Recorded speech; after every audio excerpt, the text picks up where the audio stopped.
Hiya! Welcome to this, my 45th episode of VideoFuzzy. I'm your host, Terry J. Aman, and in this installment, titled Death and the Podcast, I encountered an amazing production of Death and the Maiden. I found a ton of cross-connections through In Plain Sight, The Inside, and the upcoming season of Brockmire, plus Bears, Superstore, Good Behavior, Deadly Class, and the second season premiere of Happy, and in what I've been watching, Captain Marvel was amazing.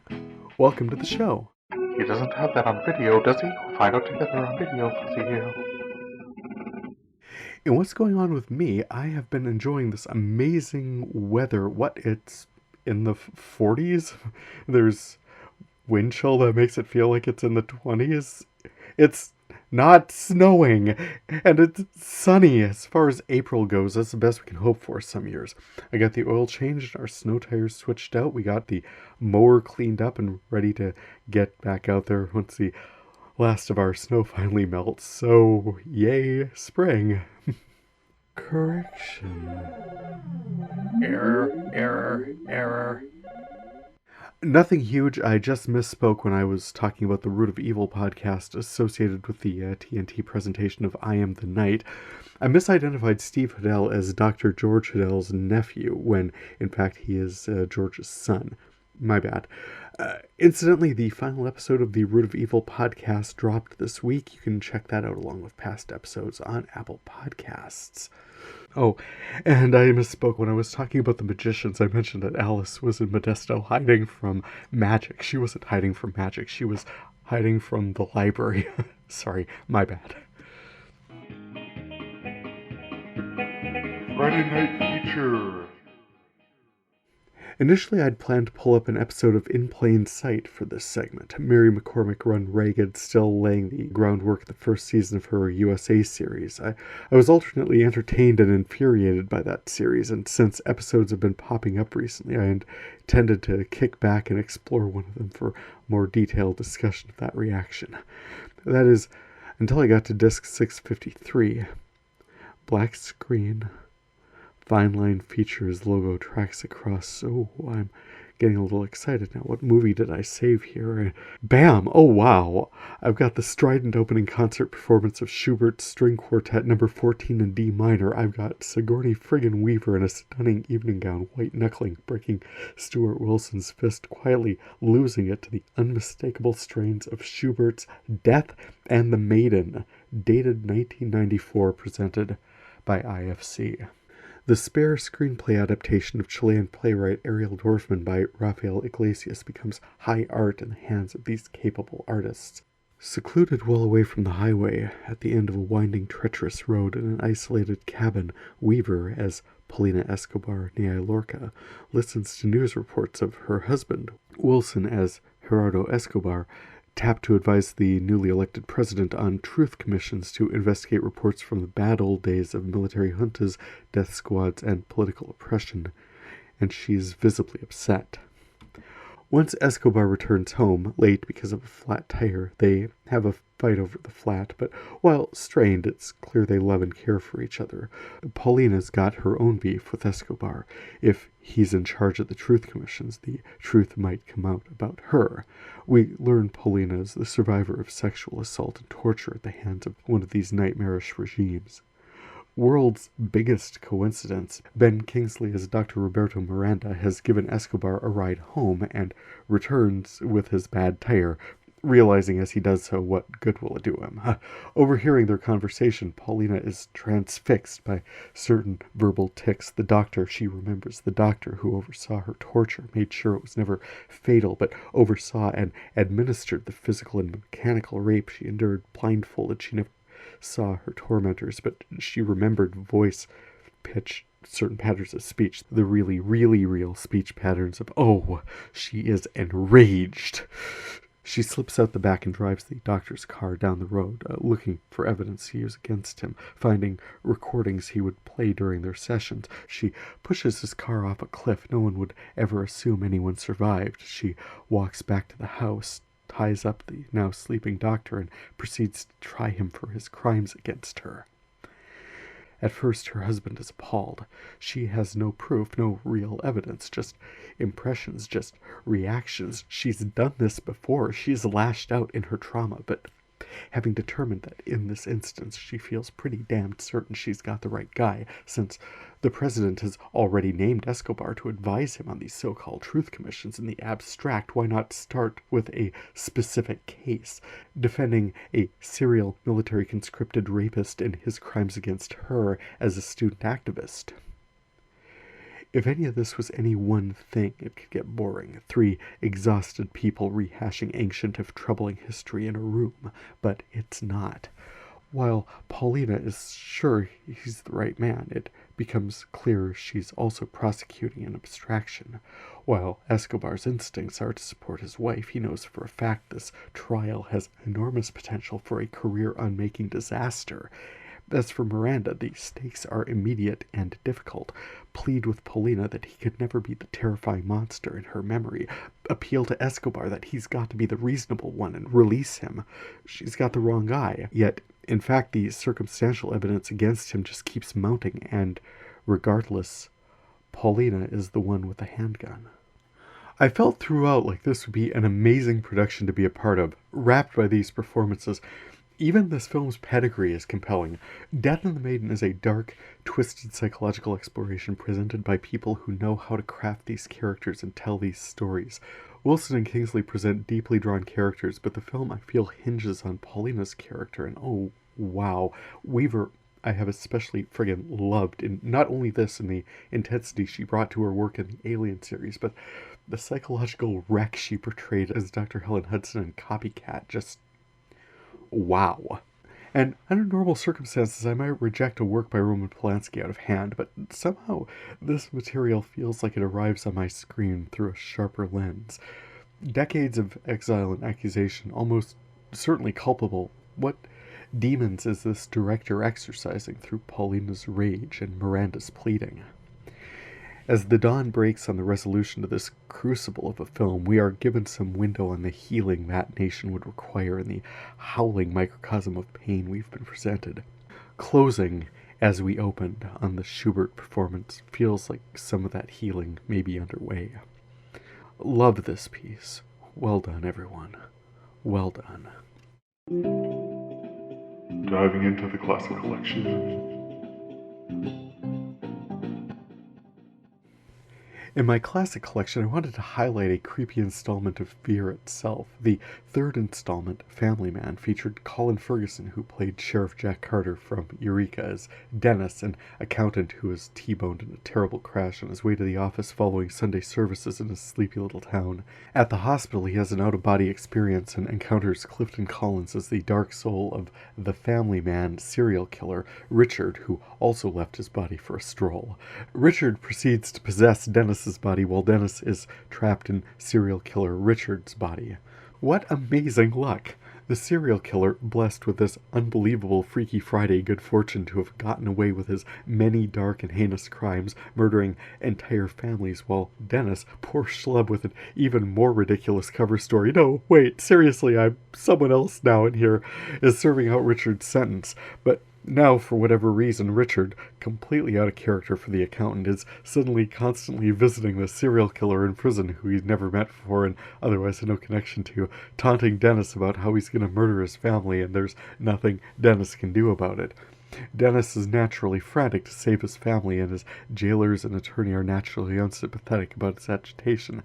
Richard more or less predictably cuts loose and murders Dennis's wife and son, accidentally leaving Dennis's daughter alive so she can testify against him. It's not really a twist when you can see it coming from the setup, but you gotta love a trashy summer replacement. One thing I noticed when I was cataloging this set was an issue that BBC America was having with its transmission. I remembered a set of recordings I tried to make at the time of BBC America's presentation of James Nesbitt and Jekyll, which the latter recordings were damaged and the final episode was completely unviewable.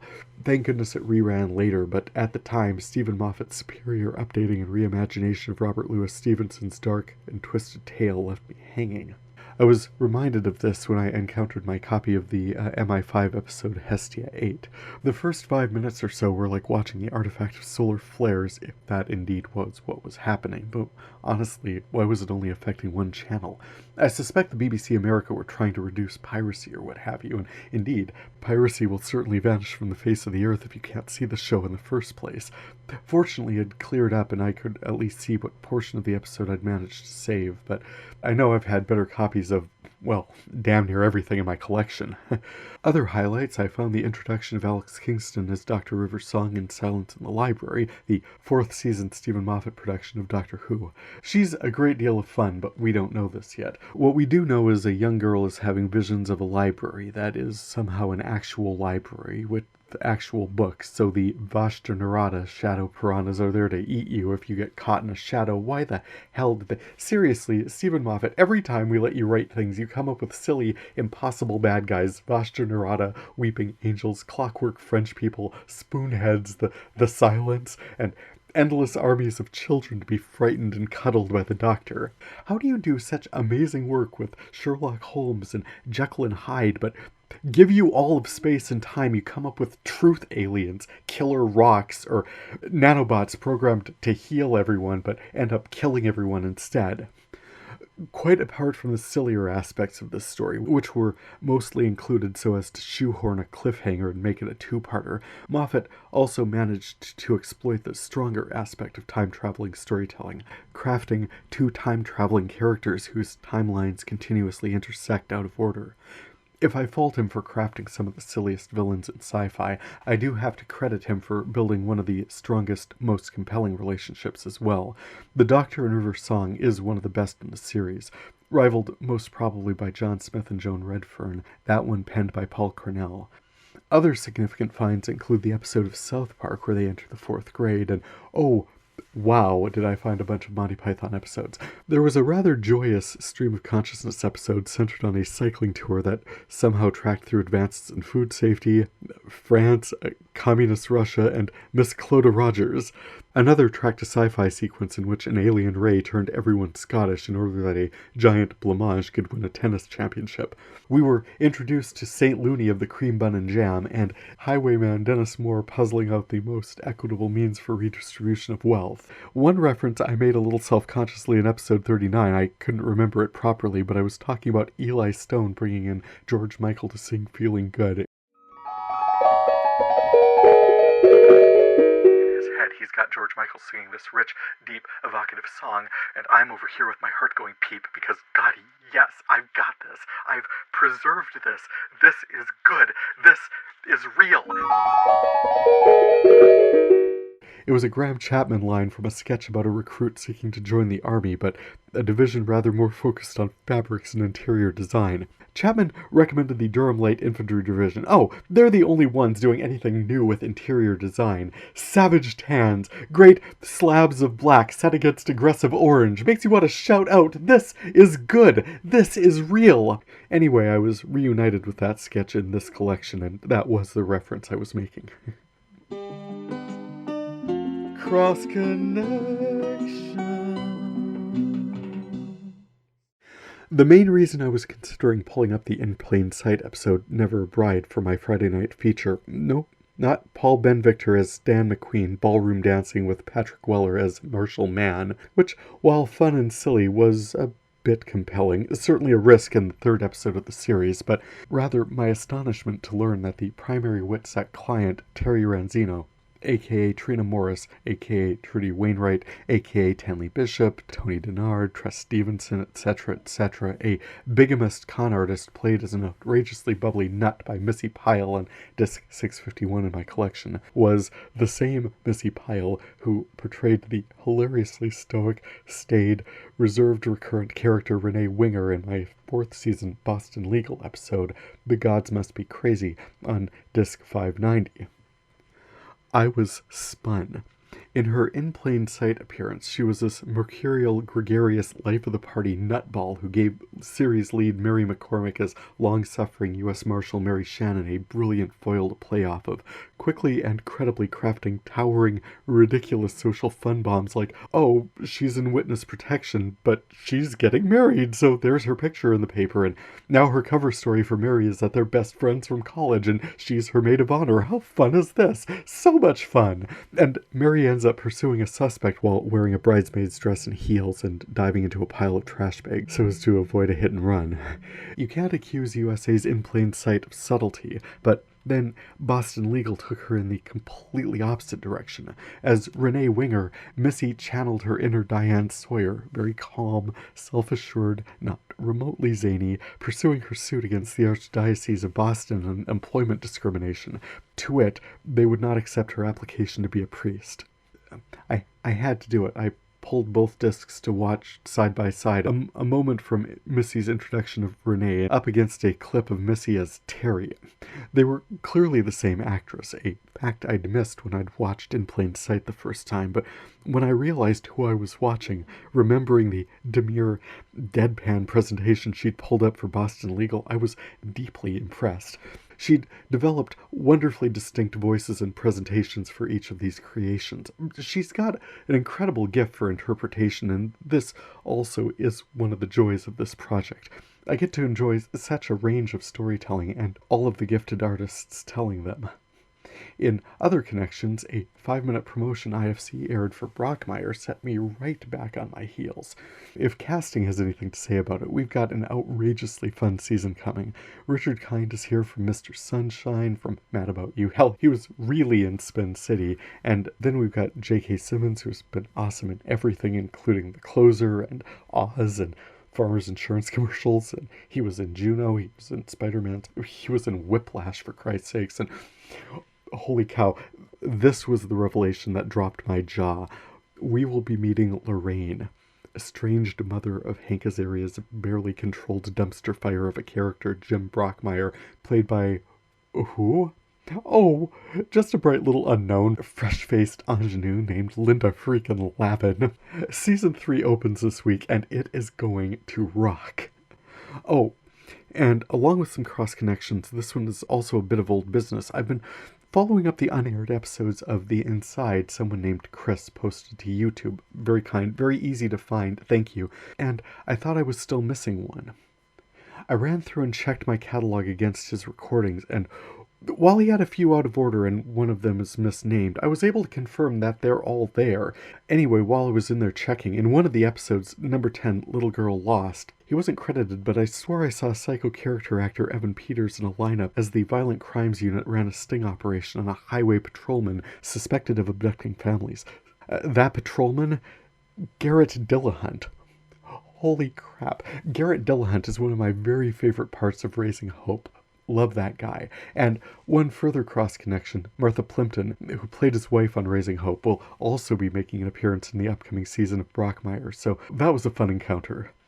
As part of double-checking my own copies of The Inside, I also pulled up the episode I've got on disc 31 in my collection titled Pre-Filer, and was surprised to encounter quirky character actor Michael Emerson, more usually Ben in Lost, and Harold Finch in his higher-profile work Person of Interest, which brings in Taraji P. Henson, brings in Jim Caviezel, brings in Amy Acker from Joss Whedon's Angels series, and because why not? In this week's Studio 6 Feet Under showdown, Emerson appeared in Parenthood with Peter Krause, so point goes to 6 Feet Under.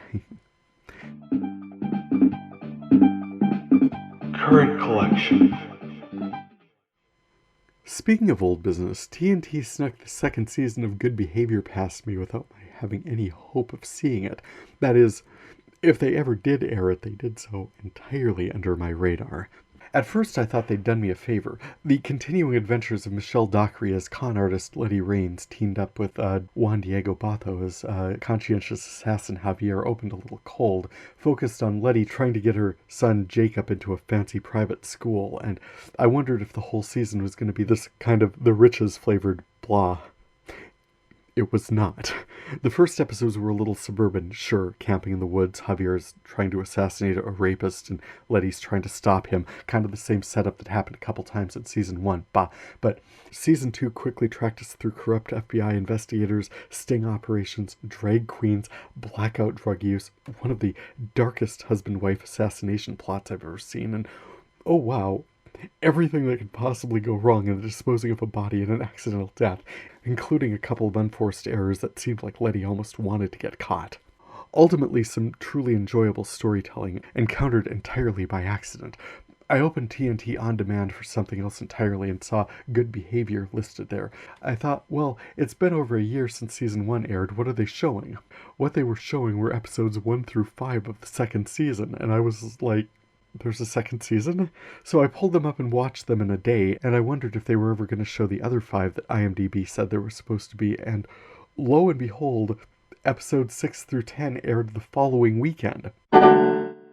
What incredible luck. I was so happy to find this. I think the characters, set design, and storytelling were amazing, and I was so glad to encounter both seasons of this amazing show. The reason I'd been in the TNT On Demand was I wanted to see if I'd missed any episodes of the limited series Shatterbox, a production seeking to promote and encourage women in writing, direction, and production roles and expand gender awareness. I happened upon 4 short film projects ranging around 15 minutes in length, and there was a pretty stark range in topic and production quality as well. The most conventional of the pieces I saw was French Fries. The writing was meh. A graphic designer has a major project due the next morning. Naturally, she's starting entirely from scratch. She goes home and her layabout boyfriend is having a major party with all his idiot friends. He's a freelance virtual reality designer who is hopelessly tone deaf regarding this relationship. In order to get a thing done, she rents a room at a hotel, but forgets her charger.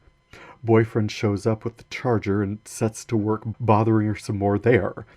What I'm seeing is a complete lack of respect for each other. No idea why these people are together, but in the end his nuttiness inspires her to complete her project, and wonder of wonders, he was about to tell her about this amazing opportunity that he's just landed. Oh, what a wacky roller coaster relationships are. The one I related to most easily was also a little off-kilter. The narrator is a Czech refugee who settled along with her family in Fargo, North Dakota.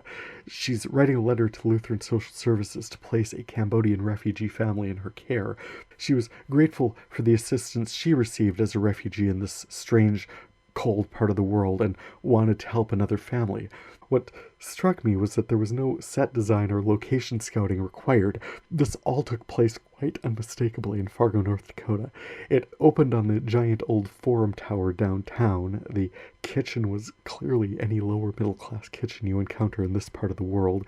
I recognized the exterior of Horace Mann's school off downtown Fargo. Hell, even the Scandia Hotel. We actually stayed there when we took in the stage production of A Christmas Story this past December at the Fargo Moorhead Community Theater.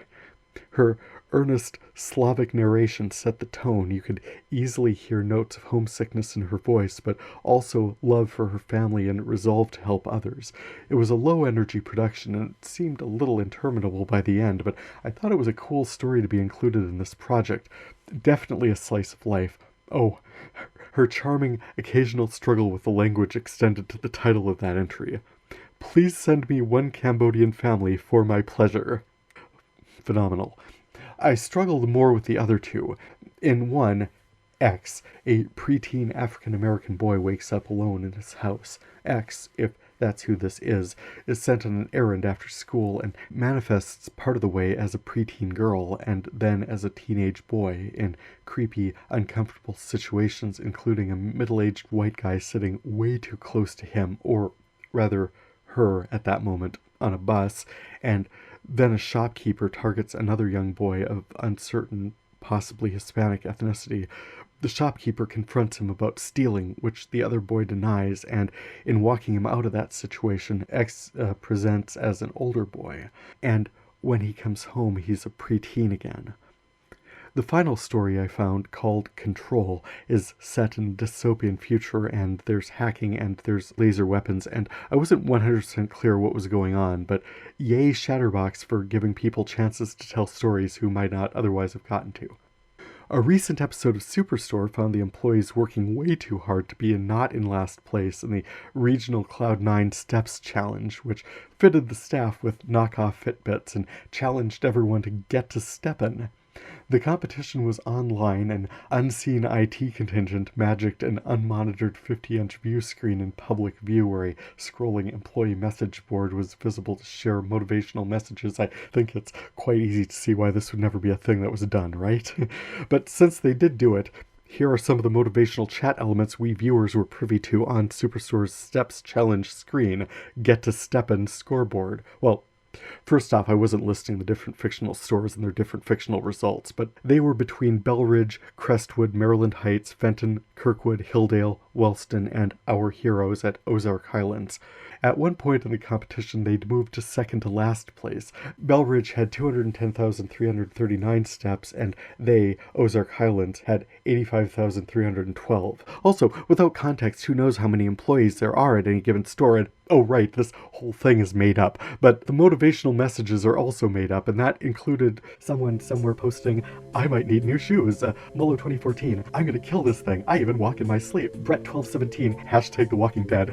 Colleen 1420. Loving the steps comp. Go Belridge. Sam 1995. Sucks to be losers in last place. Ha. Meegs 8273. Go team. Go. Fit Guy 293. Piece of cake for me. Just need my store to catch up. Jason W 293. Let's go Crestwood. Colleen 1420 again. Everyone's doing so well. Cloud9 Pride. David 392. Fenton baby. Dargoon 293. Just reached my personal best. So happy. Thomas Bro. I hope I get a huge prize for this. And I couldn't see this one. Maybe it's Rob Schneider. We can do these. Winning Gypsy. Come on. Come on. Chief Vest. Keep steppin', baby. Keep on steppin'. Con Harbor 19. You kidding me? Wow. Bell-Ridge 1422 this time. Sucks to be losers in last place. Ha. And Casey H 2000. Come on, Wellston. Then the Bell-Ridge 1420 again. Ozark Highlands. More like Slowzark Highlames. And them again. And their pear-shaped manager is a real loser.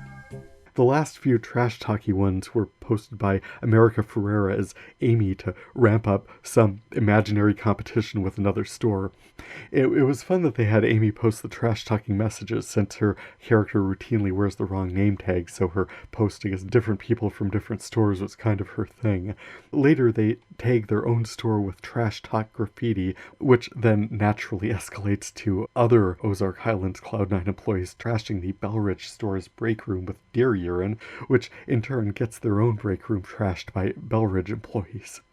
The more significant shift in the most recent episodes I saw where Sandra got back together with Jerry in the Blizzard episode, very physically, in Glenn's office, and a couple of new side characters they seem to be trying to make us aware of. Janet and, I think, Sarah. I'm sure we'll know more as they get a chance to recur. As a side note, the Saturday Night Live Bok Bok Momo sketch crossed my newsfeed on Facebook at some point. I thought it was pretty funny. I responded that Kids in the Hall already did that one, though, which then forced me the realization that Glenn from Superstore had, at one point, been the chicken lady. Holy crap.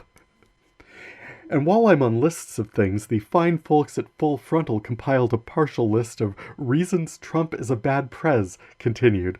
Written out on college rule spiral bound, so starts at 29, drinks mayonnaise but not beer, 30, thinks steak should be well done, 31, the 80s, 32, he sniffs when he talks. Now, just looking at this list, it seems like it may be more of a list of why President Trump is an objectionable person, more than a comment on his presidency, but that was their heading, which continues. 33, hates children, 34, hates Muslims and Jewish people, 35, hates people of color, 36, hates poor people, 37, doesn't thread his tweets, 38, Russia, 39, calls Nepal nipple, which, and to be perfectly fair, does not appear to be a comprehensive list, appears rather to be personal opinions and assessments, though the steak thing is a little upsetting, but regardless has been presented by that show as a list of objectionable qualities, full credit to the writing staff of Full Frontal.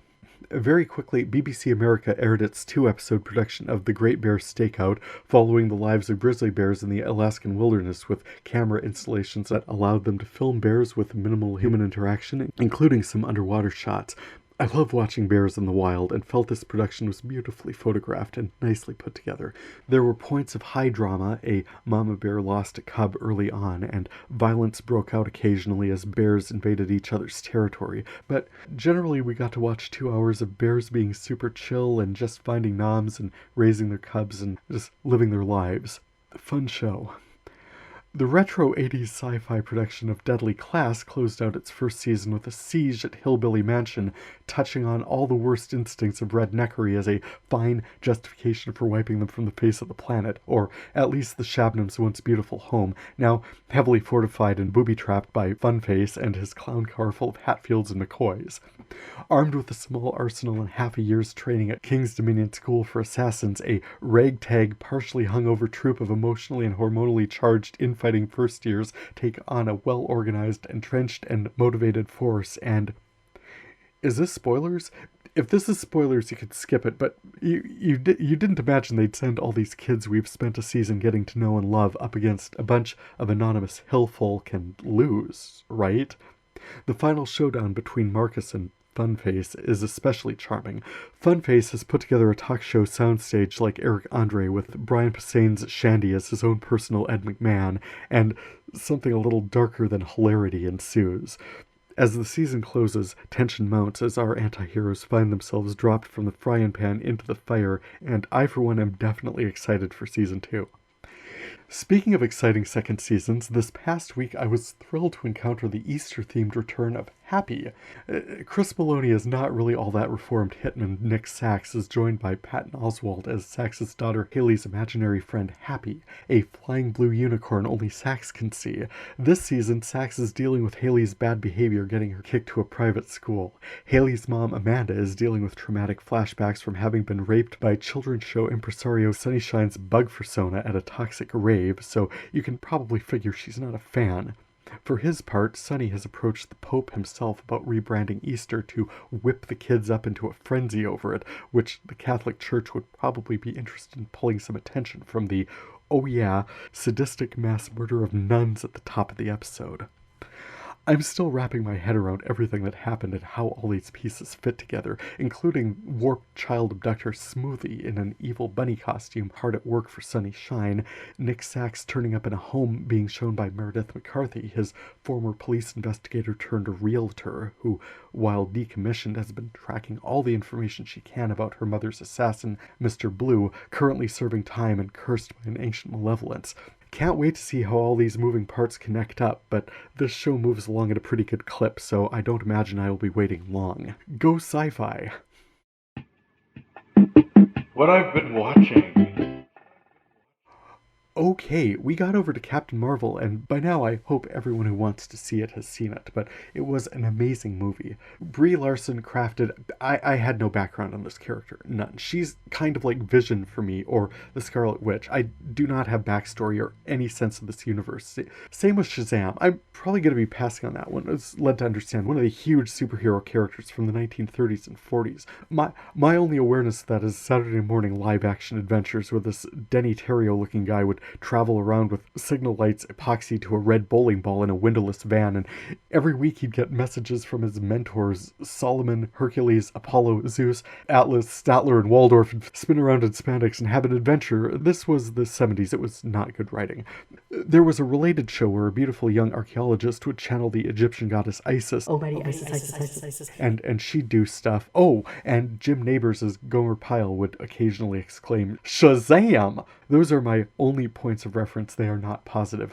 I'm told this current Shazam movie is also extremely family friendly, which is another hard pass for me, but you guys go enjoy. Have fun. I'm looking forward to Avengers Endgame, which Captain Marvel absolutely set the stage for. Perfect timing. We got our 90s looking Nick Fury and badass fighter pilots and a couple of really cool themes, the solid unmissable message that we will fall over and over and over again. What matters is we get back up. And oh yeah, don't let fear of upsetting the status quo stand in the way of realizing your own potential. Spoiler-free as I can manage, they quickly as they could lay in the backstory of warring civilizations, the Kree and the Skrulls, Veer's training with the Kree and accepting their worldview as her own. When she encounters inconsistencies and disinformation as her own memories come to her in flashbacks, she resolves to help others and blaze her own path. I enjoyed discovering this character as she developed over the course of this movie, and I look forward to seeing more of her down the road, not to mention all the 90s nostalgia was a hoot. Also, Ralph and I got over to see the University of Mary production of 39 Steps last weekend, and I felt they did such a great job.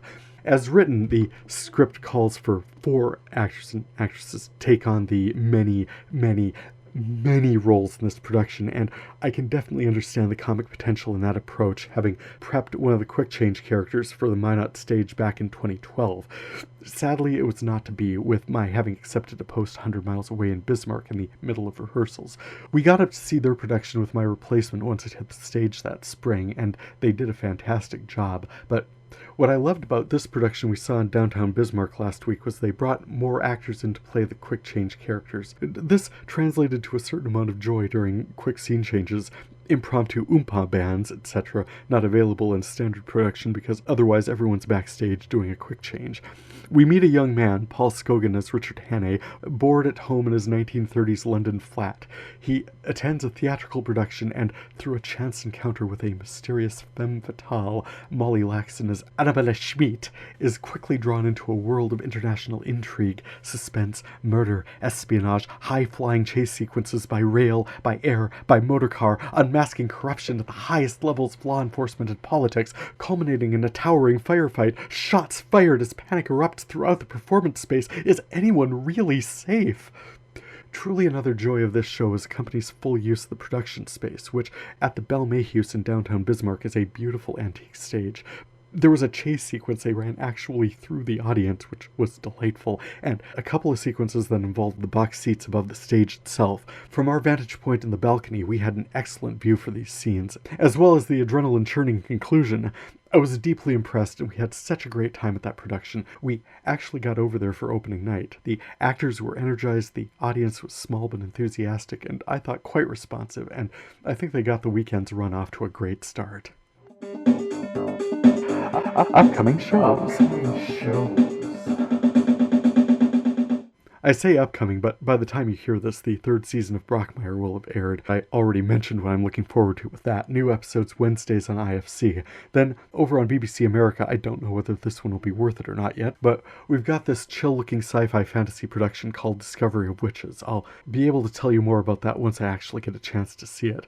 Beyond that, thanks for checking in my video cataloging project. You can check out my catalog listings along with audio links at VideoFuzzy.blogspot.com and past episodes at Apple Podcasts and iTunes. Feedback is always appreciated. You can contact me through my blog or podcast sites or through my VideoFuzzy page on Facebook, or you can follow me at TJ VideoFuzzy on Twitter. For VideoFuzzy, I'm Terry J. Aman. Happy viewing. It might be amazing, it might just be scuzzy. We'll find out together on VideoFuzzy.